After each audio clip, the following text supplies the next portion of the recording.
Assalamualaikum warahmatullahi wabarakatuh. Hai Sobat Propos, selamat jumpa kembali dengan kami. Semoga tayangan tentang sejarah dari Propos dapat menjadi referensi untuk sobat semua. Sebelum kita lanjut, mohon dukungan untuk klik tombol subscribe, like dan share-nya dari sobat semua, agar kami dapat terus semangat membuat video tayangan-tayangan bersejarah.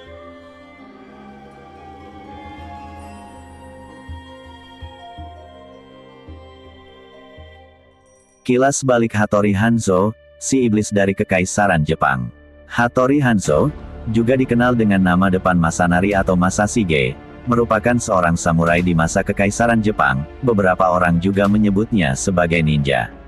Keganasannya dalam pertempuran membuatnya mendapat julukan Oni Hanzo atau si iblis.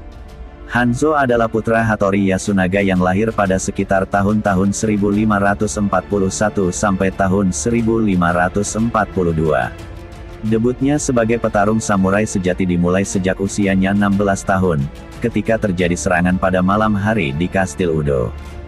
2 tahun kemudian, dia menjadi seorang samurai dari klan Matsudaira, kemudian menjadi klan Tokugawa pada semasa hidupnya. Hanzo menjadi salah satu pelayan terbaik dan paling setia dari Tokugawa Ieyasu. Dia disebut sebagai daimyo, pemersatu Jepang pada akhir abad ke-16 dan awal abad ke-17. Di sisi lain, dalam pertempuran dan sepanjang hidupnya, Hanzo dikenal sangat kejam dalam taktik pertempurannya. Dia mengintai seperti iblis yang menghantui korbannya.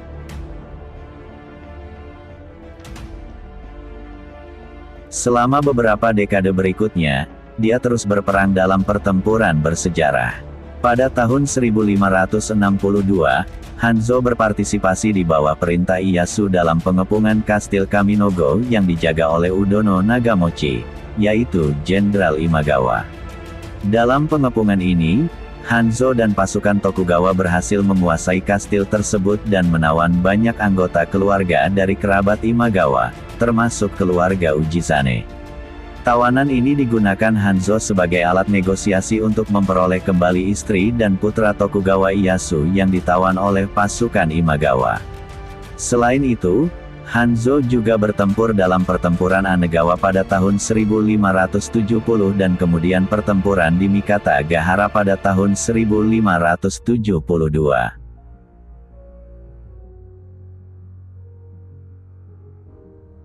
Di luar pertempuran, Hanzo membuat namanya terkenal di antara para pemimpin pertempuran lokal. Meskipun dia terampil dalam cara-cara samurai, dia juga terampil secara politik dan memiliki pemikiran strategis yang setajam pedangnya.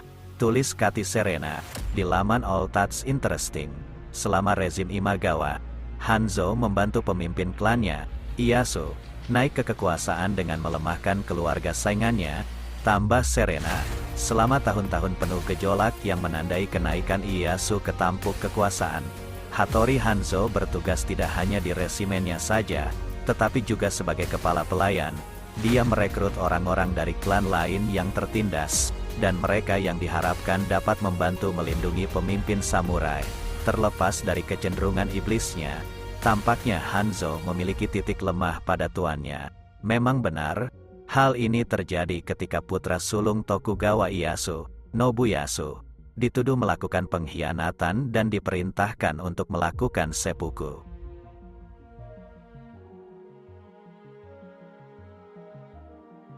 Pada tahun 1579, Tsukiyama Dono, istri Ieyasu, bersama dengan putra sulungnya Tokugawa Nobuyasu, dituduh bersekongkol dengan klan Takeda. Ieyasu memerintahkan putranya untuk melakukan seppuku. Ieyasu menunjuk Hanzo sebagai Kaisakunin, atau orang yang ditunjuk untuk melakukan pemenggalan kelapa dan mengakhiri penderitaan orang yang dihukum. Namun, Hanzo menolak. Dia terlalu setia kepada keluarga yang dilayani dan tidak membiarkan pedangnya diresapi dengan warna merah tuannya sendiri. Ieyasu sangat menghargai kesetiaannya dan mengatakan, bahkan setan pun bisa meneteskan air mata. Kesetiaan dan kecerdasan Hanzo juga dapat dibuktikan ketika ia terlibat dalam pertempuran Iga di Itenso, pada tahun 1579, dan pertempuran berani untuk mencegah kehancuran Iga tahun 1581. Namun, kontribusinya yang paling mengesankan mungkin terjadi pasca kematian Nobunaga pada tahun 1582. Hanzo berhasil menyelamatkan Ieyasu dari ancaman pembunuhan yang dilancarkan oleh pengkhianat Akechi Mitsuhide. Jika bukan karena teknik pengumpulan intelijen Hattori Hanzo dan ninja Iganya, Ieyasu kemungkinan besar akan tewas dalam pelariannya ke Mikawa.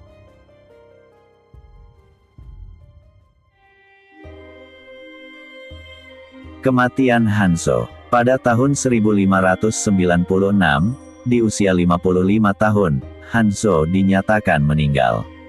Berbagai rumor penyebab kematiannya beredar di masyarakat. Namun, ada juga yang mengatakan bahwa ia pingsan secara tiba-tiba ketika sedang berburu di hutan. Dari berbagai rumor yang menyebar, menurut Serena, terdapat kisah yang jauh menarik, namun mungkin hanya mitos belaka. Alkisah, Ieyasu mengirim Hanzo untuk menyelesaikan masalah dengan saingan terberatnya, ninja bajak laut Fuma Kotaro. Hanzo dan anak buahnya melacak Kotaro melalui laut selama bertahun-tahun, hingga akhirnya menemukan salah satu perahu milik klan Kotaro di sebuah ceruk dan berharap untuk menangkapnya, kata Serena. Namun, itu adalah jebakan, imbuhnya.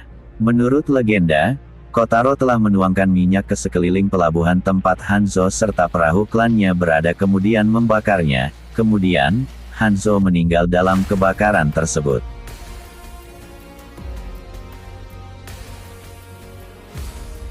Di tahun-tahun terakhir hidupnya, sumber-sumber sejarah mengatakan bahwa dia sempat memutuskan untuk menjadi seorang biksu dengan nama Seinen.